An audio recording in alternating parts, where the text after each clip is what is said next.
Hello children, welcome to VTutors.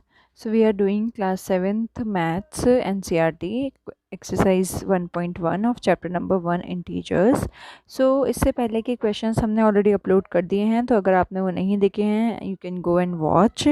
So here we are doing question number 10. So question number 10 is a water tank has a step inside it. A monkey is sitting on the topmost step. Okay, that is the first step पे monkey बैठा हुआ है, water tank है, ठीक है, उनमें steps बने हुए हैं, जैसे हमारे पास स्टेयर केस में स्टेप्स रहते हैं वैसे ही स्टेप्स हैं, और यहाँ पे एक मंकी बैठा हुआ है, राइट।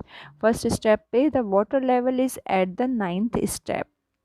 वाटर लेवल जो स्टार्ट हो रहा है वो 9th स्टेप से स्टार्ट हो रहा है। फर्स्ट स्टेप पे मंकी है, इसके बाद सेकंड स्टेप, थर्ड स्टेप, तो इस तरीके से है। तो इसका डायग्राम हम देखते हैं और डायग्राम से समझते हैं। डायग्राम आपकी बुक में भी गिवन है, you can also see that, और क्लियरिटी आपको होगी इस क्वेश्चन से related. So this is the diagram, right. तो इस तरीके से मंकी जंप करता हुआ इसमें जा रहा है। अब फर्स्ट क्वेश्चन है, इसमें फर्स्ट पार्ट है, he jumps 3 steps down and then jumps back 2 steps up. 3 steps वो चला और 2 स्टेप्स उसने पीछे ले लिए, ठीक है। तो मीन्स 3 स्टेप्स तो वो आगे बढ़ा, 2 स्टेप्स उसने पीछे ले लिए, तो टोटल कितने स्टेप्स उसने चले? 1। ओके, तो ये चीज़ आपको ध्यान रखनी है इसमें। In how many jumps will he reach the water level. तो ऐसे ही करते करते 3 - 2 + 3 - 2 3 - 2 ऐसे ही करते करते अब हमें चेक करना है कि 9th स्टेप कब आएगा, ठीक है। तो जैसे कि यहाँ पे 1 2 3 4 5 6 7 8 9 10 स्टेप्स वो चल लिया। तो आप इसको इस तरीके से भी कर सकते हो, और इसको करने का दूसरा मेथड भी मैं आपको बता देती हूँ। So let's see that method first of all. So here it is. Let the steps moved down be represented by positive integers. मतलब अगर वो 3 steps नीचे जा रहा है, we will consider that steps as positive integers.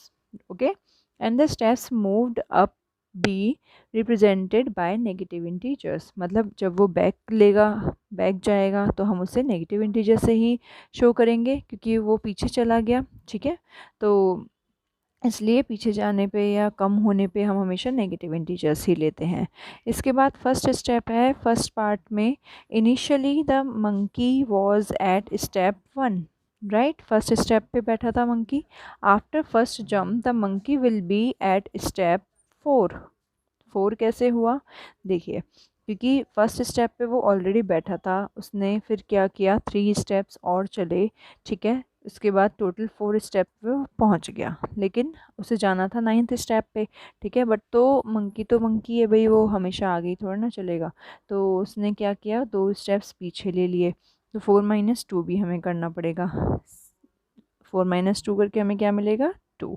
It means वो second step पे जाके बैठ गया, ठीक है। इस तरीके से यहाँ सेकंड जंप में वो कहाँ पे पहुँचा? सेकंड स्टेप में, क्योंकि आपको जंप काउंट करनी है इसमें, तो उस चीज़ का आपको ध्यान रखना है।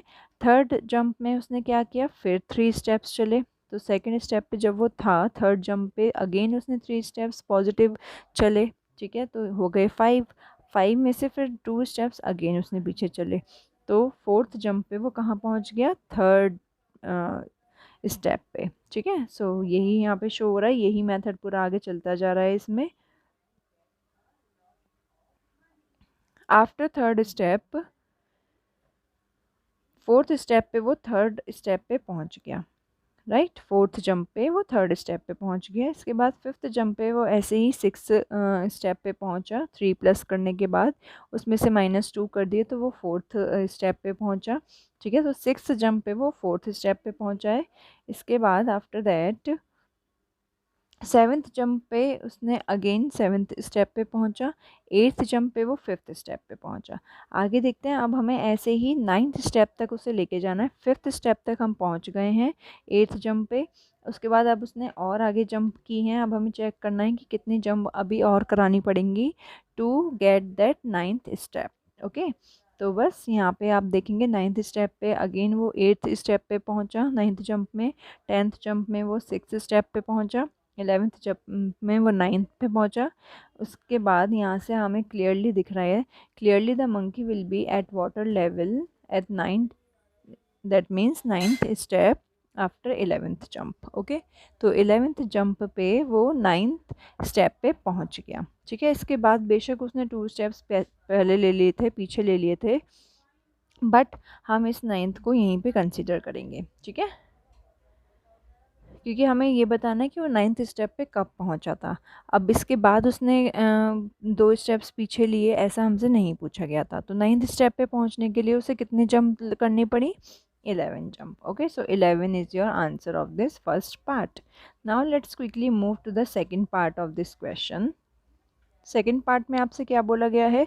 After drinking water he wants to go back. ठीक है, पानी पीने के बाद उसे दोबारा पीछे जाना था। For this, he jumps 4 steps up and then jumps back 2 steps down in every move. अब उसने क्या किया? 4 steps तो वो चला, means 4 will be positive integer, और 2 steps again उसने पीछे लिए, तो मतलब माइनस में ही लेंगे हम उसे, नेगेटिव इंटीजर ही होगा वो भी। In how many jumps will he reach back the top step? अब उसे वापस जाना है, मीन्स फर्स्ट स्टेप पे उसे पहुंचाना है हमें, 9th स्टेप से फर्स्ट स्टेप पे जाना है। सो लेट्स सी, यहाँ पे भी हम वही मेथड अप्लाई करेंगे, सारी जंप्स काउंट करेंगे। सो फर्स्ट जंप में वो पहुंचा, 9th स्टेप पे था, क्योंकि तो 9 माइनस 4 किया हमने। ऐसा क्यों किया 9 माइनस 4? क्योंकि यस हमें, क्योंकि ऊपर जाना था, तो हमें पॉजिटिव नहीं लेना फोर्थ को, हमें फोर्थ को नेगेटिव लेना पड़ेगा, क्योंकि हम इस स्टेप से जा रहे हैं, 9th स्टेप से हम ऊपर जा रहे हैं। तो ऊपर जाने के लिए या पीछे, क्योंकि पीछे जा रहे हैं इसलिए माइनस लेंगे। ठीक है, और अगर नीचे जा रहे होते तब आप क्या लेते? Positive integer. तो बस इसमें भी आपको अब यहाँ पे -4 लेना है, +2 करते जाना है सारे जंप्स में। तो फर्स्ट जंप में वो कौन से स्टेप पे पहुँचा? 5th पे पहुँचा। सेकंड जंप में वो +2 कर देंगे आप, तो 7th स्टेप हो जाएगा। इसी तरीके से थर्ड जंप में, फोर्थ जंप में, सारी जंप्स आप यहाँ पे काउंट कर सकते हैं। काउंट करने के बाद आपको यहाँ से क्लियरली मिल जाएगा दैट फिफ्थ जंप में वो फर्स्ट स्टेप पे पहुंच जाएगा, क्योंकि उसने लंबी लंबी जंप ली हैं, 3 जंप के बजाय उसने 4 जंप ली पीछे की साइड में, तो इसलिए यहाँ पे वो जल्दी ही 5th जंप में ही फर्स्ट स्टेप पे पहुंच गया।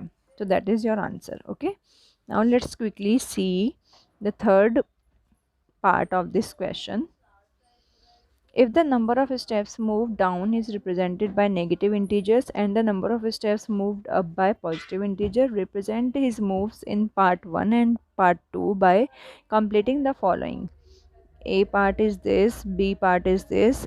A is the sum minus 8 represents going down. So A part, B part and A, the sum -8 represent going down by 8 steps. So what will be the sum 8 in B represent? Okay, let's quickly see this question. अब इसमें जो question में बोला गया है वही हमने यहाँ पे लिखा है। If steps moved down are represented by negative integers and steps moved up are represented by positive integers, then his moves will be as follows. ठीक है, तो हमें नेगेटिव और पॉजिटिव स्टेप्स का ध्यान रखना है, जैसे मैंने आपको स्टार्टिंग में ही बताया था कि -3 और +2 या फिर 3 -2 इस तरीके से हम कर रहे थे। वही है मूव्स इन पार्ट 1। पार्ट 1 में मूव्स जो हैं हमारे वो यही सारे होंगे, माइनस में आपको सारे 3 लेने हैं।